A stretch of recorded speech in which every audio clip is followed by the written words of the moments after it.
नमस्कार बच्चों। गणित बहुत ही कठिन लगता है, तो ये वीडियो देखने के बाद आपकी सोच बदलने वाली है। इस चैनल पर मैं आपको क्लास 10th मैथ की पूरी तैयारी कराऊंगा, तो कॉपी और पेन निकाल लीजिए, क्योंकि आज हम पढ़ने वाले हैं वे क्वेश्चन जो एग्ज़ाम में बार बार पूछे जाते हैं। तो चलिए वीडियो को करते हैं शुरू। हमारा ये क्लास 10th का पहला चैप्टर है। उसमें हम सबसे पहले देखेंगे संख्याएं। संख्याएं कौन कौन सी होती हैं।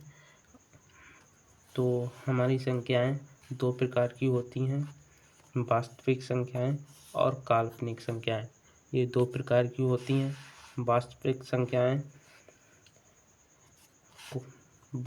संख्याओं को दो भागों में बांटा गया है, परिमेय संख्याएं और अपरिमेय संख्याएं। परिमेय संख्याएं वे होती हैं जिन्हें हम P/Q के रूप में लिख सकें, वे परिमेय संख्याएं होती हैं। अपरिमेय संख्याएं जिन्हें हम P/Q के रूप में ना लिख सकें, वे अपरिमेय संख्याएं होती हैं। कुछ और संख्याएं देख लेते हैं।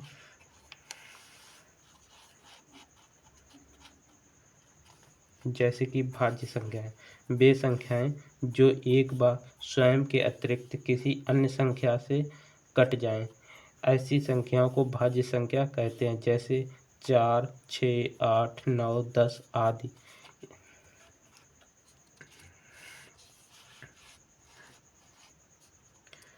अभाज्य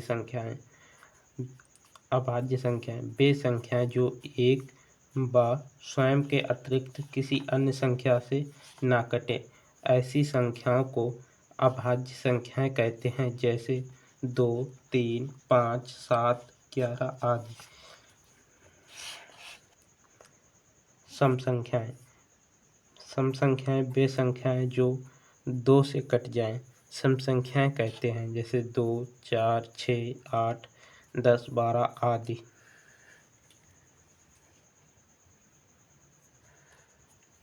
विषम संख्याएं वे संख्याएं जो 2 से ना कटे, वे संख्याएं विषम संख्याएं कहलाती हैं। जैसे 1, 3, 5, 7, 9, 11, 13, 15 आदि।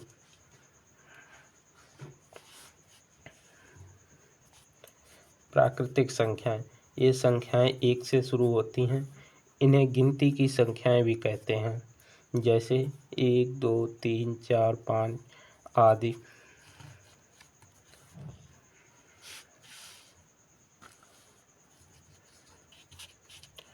पूर्ण संख्याएं वे संख्याएं जो 0 से शुरू होती हैं, वे संख्याएं पूर्ण संख्याएं कहलाती हैं। जैसे 0, 1, 2, 3, 4, 5, 6, 7, 8, 9, 10, 11, 12 आदि। ये पूर्ण संख्याएं हैं। सहअभाज्य संख्याएं ऐसी संख्याओं के जोड़े जिनके गुणनखंडों में एक के अतिरिक्त कोई भी उभयनिष्ठ गुणनखंड ना हो, उन्हें सहअभाज्य संख्याएं कहते हैं। जैसे उदाहरण हैं 2, 3, 3, 4, 5, 6 आदि।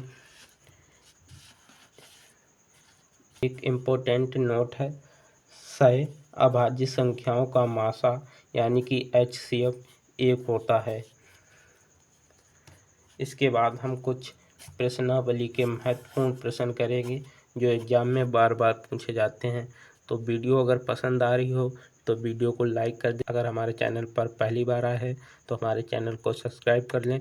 हम यहाँ पर मैथ सब्जेक्ट की पूरी तैयारी करा रहे हैं, यूपी बोर्ड के बच्चों की। यूपी बोर्ड बच्चों की। तो अब हम कुछ महत्वपूर्ण प्रश्न देख लेते हैं।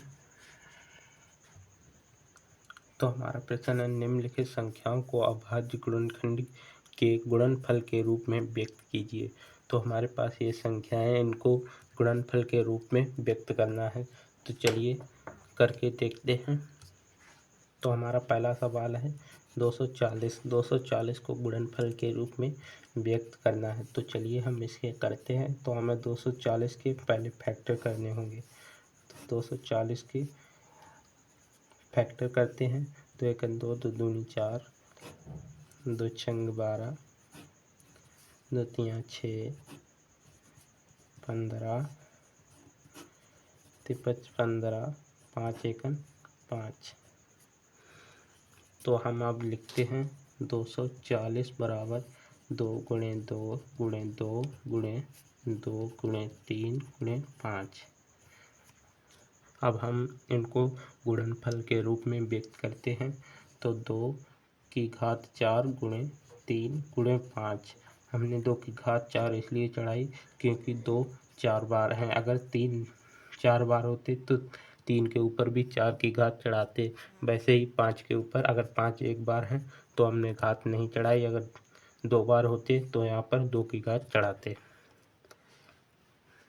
अगला हमारा प्रश्न है 195। 195 के हम गुणनखंड करते हैं तो 195 को इस प्रकार लिख लेते हैं। अब इनके हम गुणनखंड करते हैं तो हम इनको 3 से काटते हैं।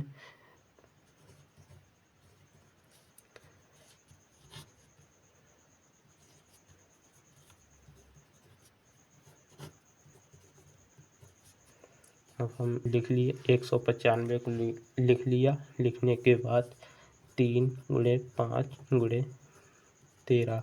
यहाँ पर कोई भी संख्या डबल नहीं है तो हमारा यही आंसर हो जाएगा।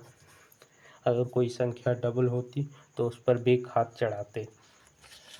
हमारा तीसरा सवाल है 156। तो 156 इसको हम 2 से काटते हैं। 2 सत्ते 14, 2 अट्ठे 16, 2 तियाँ 6, दूने 18। 3 से काटते हैं 3 एकन 3, 3 तियाँ 9। 13 से काटते हैं 13 एकन 13। तो 156 बराबर 2 गुणे 2 गुणे 3 गुणे 13। तो इसको 2 घात 2 गुणे 3 गुणे 13 यही हमारा आंसर हो जाएगा। अगर वीडियो पसंद आ रही हो तो वीडियो को लाइक शेयर और हमारे चैनल को सब्सक्राइब करें। मेरे पास दूसरा सवाल है अभाज्य गुणनखंड विधि द्वारा निम्नलिखित पूर्णांकों के HCF और LCM ज्ञात कीजिए। HCF यानी मासा और LCM यानी कि लासा। तो चलिए हम इनके HCF और LCM ज्ञात करते हैं।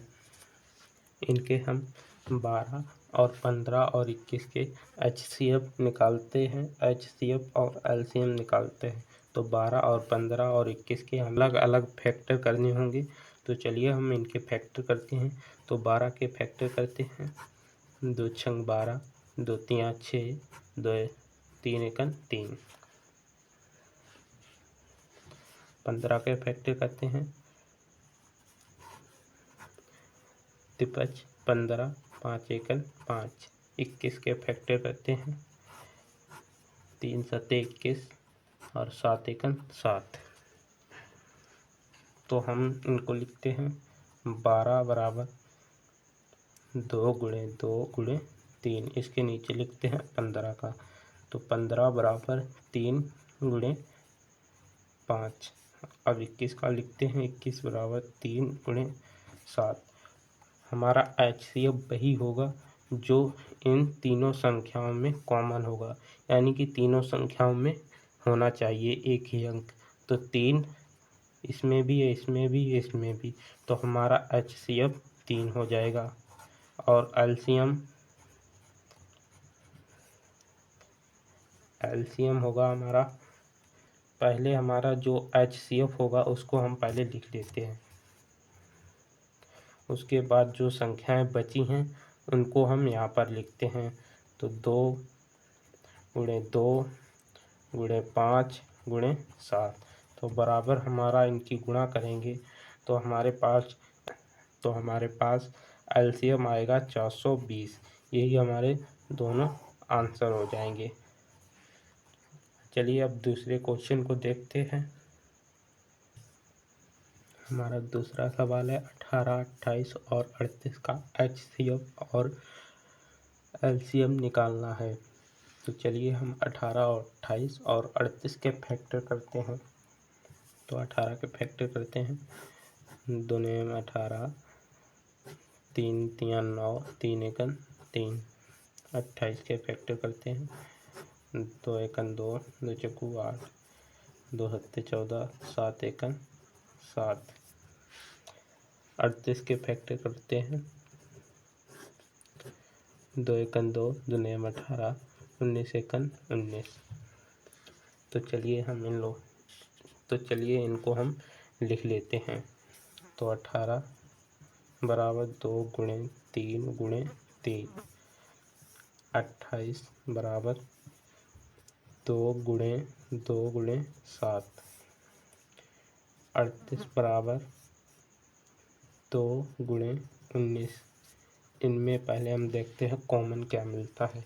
इनमें हमको 2 कॉमन मिलते हैं तीनों में, तो यही हमारा HCF हो जाएगा, यानी हमारा 2 HCF होगा। और एलसीएम पहले हम वो लिख लेते हैं HCF को यहाँ पर। यह हमारा HCF लिख गया है। अब बची हुई संख्या लिख लेते हैं 3 गुणे 3 गुणे 2 गुणे 7 गुणे 19। तो हमारे पास इनकी गुणा करने पे आता है 4588। तो यही हमारे आंसर हो जाएंगे। अगर वीडियो पसंद आई हो तो वीडियो को लाइक करें, शेयर करें और हमारे चैनल पर पहली बार आए हैं तो चैनल को सब्सक्राइब करें। ऐसी ही वीडियो देखने के लिए हमारे चैनल को सब्सक्राइब करें। धन्यवाद।